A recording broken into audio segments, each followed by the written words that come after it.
Luke Humphries, congratulations. The bandwagon rolls on into another quarter-final here. Game of two halves, I'd say. How would you assess it? Yeah, exactly the same. I felt really good going into it. Practice was really good again. Just them triple 20s, they kind of desert me a little bit. It's like I'm really not playing well, but I feel good. So yeah, after the first two sets, when I got away with it, I come back and to the break and said to myself, you've got to do something different because it ain't working, so you've got to change something. So I slowed the throw down and it started to work again. So I feel like sometimes maybe I'm just lobbing them too quickly, trying to fill the triple 20 up as quick as I can. And I actually did it in New Zealand, against Damonette. I slowed my throw down and then I did well. I made the final that week. So I looked back on that when it weren't going well, changed something, and yeah, it did. So I think maybe I'm going to slow the throw down a little bit. Sometimes I think I just throw too quickly.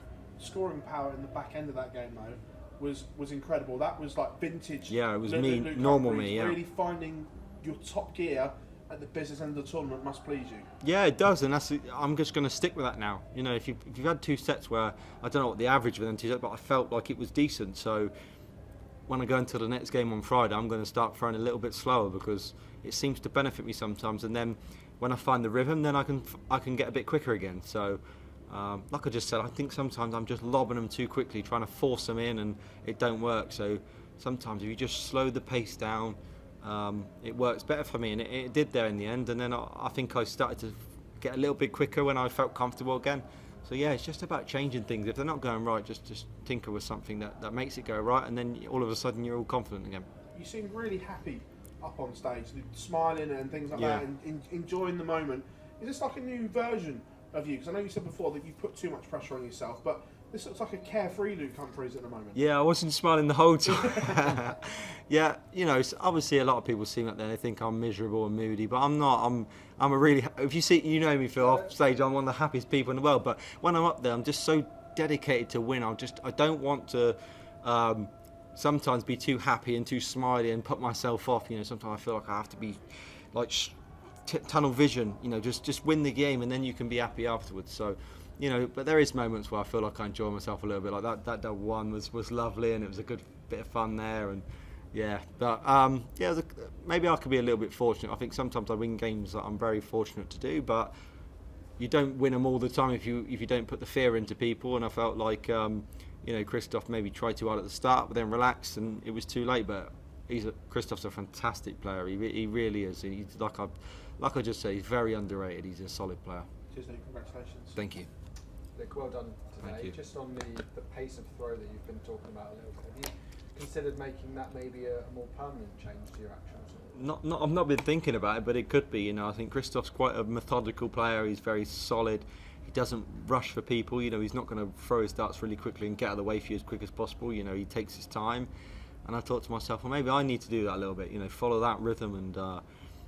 Obviously I've got Cameron on Friday and he's very, very quick, so I feel like sometimes I can get embroiled in that and I can start throwing even quicker than I usually do. So when I play Cameron, I think I need to relax and just maybe slow it down a little bit. Not slow him down, slow myself down, because you know what it's like when you get involved in a rhythm where someone's really quick, you just lobbing them too quick. And maybe that one minute game team, I'll slow that down. You briefly mentioned about sort of that fear when you're playing your best. Do you feel like that is there when Luke Humphries is hitting that treble every visit? People are stood behind you, sort of fearing what's coming next, I guess. Yeah, of course. I think I had one good set against Nathan, but the first two sets against Christoph, they wasn't great. It was okay, but I'm thinking, when is that real Luke Humphries going to come out? It's nearly 4 sets now, and you've not. I don't think I did 180 or I'm thinking, come on, it's where is it? You can't carry on like this. And then it finally come out of me, and obviously, as you've seen the last 2 sets, it was vintage me. It was the one of the best players in the world that everyone is used to seeing. So, but one thing I always realise is that you can't keep doing that. You can't keep playing average first 2 sets because you won't get away with it. It's important that. When I'm on Friday, I really do start off like I mean to carry on, because you ain't going to keep getting away with playing like every leg and every set. Sorry, I'm not sure if you've seen the numbers yet, but 95.5 average. Yeah. I haven't. I've not. Well, not particularly, but it kind of felt really good in the end. So I guess I probably would have pushed that right up the last 2 sets. the first two sets obviously would have probably been mid-80s, I would have say, but you know, the last two sets were really good, clinical, lots of 180s. I think I must have hit 5 or 6 in the end. So, you know, if I can start off like that on Friday, then that's when the real dangerous me comes out, and I can challenge everyone because, you know, it hasn't been clinical vintage me the last couple of months, but, you know, there's been other performances, you know, like the Mike to Deck 113 average where it's still there. So it's important I take confidence from that and go into Friday and thinking, you know, I can really perform at that level like I did in the last two sets. Thank you. Luke, well done on reaching the quarter-final. You talked there about maybe sometimes players need to make changes, but where's the line between making micro changes to improve yourself and then overthinking things and maybe sometimes going a bit backwards? Yeah, I mean, it all depends on the person and the player. I think I've got so much experience that I can sort of change things and not let it affect the performance. If I would have slowed it down, that didn't work, then I'd have just gone back to normal within 6-9 darts. You know, I've changed my flights, changed darts up there before many times. I will just try and find something that works sometimes. You know, I think it's all about getting your head right and your confidence in your mind, because I feel like if it's not going right, you can just carry on doing what you're doing and accept that you're not going to play well, whereas I'm like determined, something's got to work. You know, if I throw slower, sometimes I've been up there, I've thrown even faster than usual just because it's worked for me. So I've had a couple of Premier League nights where I've thrown normal, then I've thrown slow, and it's not so I've thrown even faster than I usually would, and that's gone well. So yeah, it's just about finding what works, and tonight slowing the pace down a little bit for my throw really worked.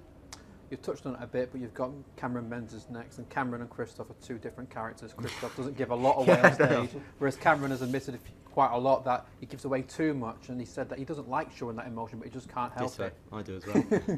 Do you as a player have to approach a match differently? How difficult is it if Cameron's up there and he goes through a bad spell and starts reacting? How do you try and stay focused on your own game, stay in the zone? Yeah, I mean, probably what people do when I'm a little bit negative, sometimes they probably jump on it and feel like, right, you've got to get him now because he's feeling negative. So, but Cameron's a funny player, you know. Sometimes he's unplayable. I've played him many times, and sometimes he's not there. So, you know, you don't really know what version you're going to get of him. But I'm always planning on playing the best version. If you think that you're going to play a not good version, then you can come unstuck. Every person I play, like Christoph tonight, I always think I'm going to play the best version of that person. So, you know, maybe like that what puts me under pressure a little bit. I always think I'm going to play their A game. So, but I win a lot of it. So yeah, I'm just going to go into Friday thinking I'm going to be playing Cameron's A game, and you know, hopefully I can match it. Cheers, Luke. Well done tonight. Thank you. Congrats, Luke. Just wanted to talk to you about something you mentioned in your interview with Polly. You said that you regularly take energy gels. Yeah. When you're on your night, is it those carbohydrate like we would, like a marathon sprinter would take? Yeah. How often do you take them? Oh, I don't take them in any other time than darts. You know, it's energy gels. They give you energy. Obviously, I'm not running the marathon or running, but they seem to have worked, to be honest. Like, I take electrolytes before I play just to keep my water retention up, because if you're up on the stage and you're sweating and stuff like that, it can take out you, make you feel a bit tired. So I make sure I have one of them before, and then the energy gels in between breaks, or I take one just before I play just to keep my energy levels up. So it's important to go up there and feel good and not tired, you know. Well, that's it. Like, I think that's what a lot of fans don't appreciate with darts, especially like in your World Championship matches. Yeah.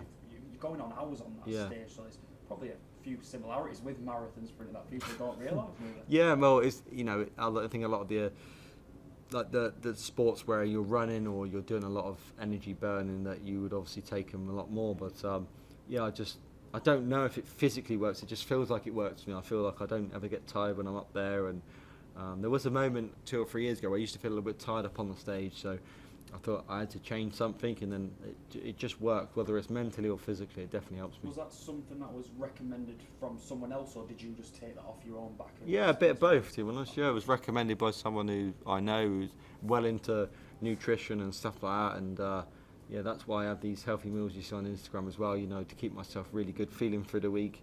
Eat any bad foods, they make you feel a bit lethargic, so I like to keep myself healthy and, you know, through the week make myself feel light and energetic, because that's important. Thank you. Congratulations, Luke. Thank you. Third straight quarter-final here. Your starting doubles in particular early on were a feature of your game. Is that sort of your secret to success over the last few years here? Yeah, I think so. I don't know what the stats were. I felt like I got in first start pretty much the first 2 sets, to be honest, and I think that is definitely a part of my game that's has helped me, make a third straight quarter-final. It's double 16 getting in has been brilliant to me, and I had to rely on a couple of double tops there in the end because they were kind of kicking over a little bit and making it hard for myself. But I think if I can keep that up, but also match it with that scoring like I did the last 2 sets, and it makes me incredibly dangerous to go on and have a chance of winning. But I've got to match both up together to give myself a chance. And just how tough an opponent and tricky is Krzysztof Ratajski, because he's very methodical. He doesn't give much away, does he? Yeah, he's incredibly difficult. I think I said it in my pre-match. He's a very good double 16 hitter, so I knew that it was going to be quite close getting in between us both. Obviously, I'm a really good double 16 hitter as well, so I knew it was going to be a really tight one between us. And after maybe I think he missed a couple of darts in the first set getting in, and then after that he was pretty solid with it, just like me. So. That's what I knew. I knew he was going to be a tough nut to crack, and he's a fantastic player. He's very consistent, and I'm just happy that I managed to win that game in the end there and not create any unnecessary drama for myself. And finally, just how much would it mean to lift this trophy once again come Sunday? It would mean the world, honestly, because this is a tournament that I've got fond memories of. I won my first ever one here. A lot of people probably won't expect me to win it. I'm probably not the favourite to win it, but. I do believe I can, and that's important.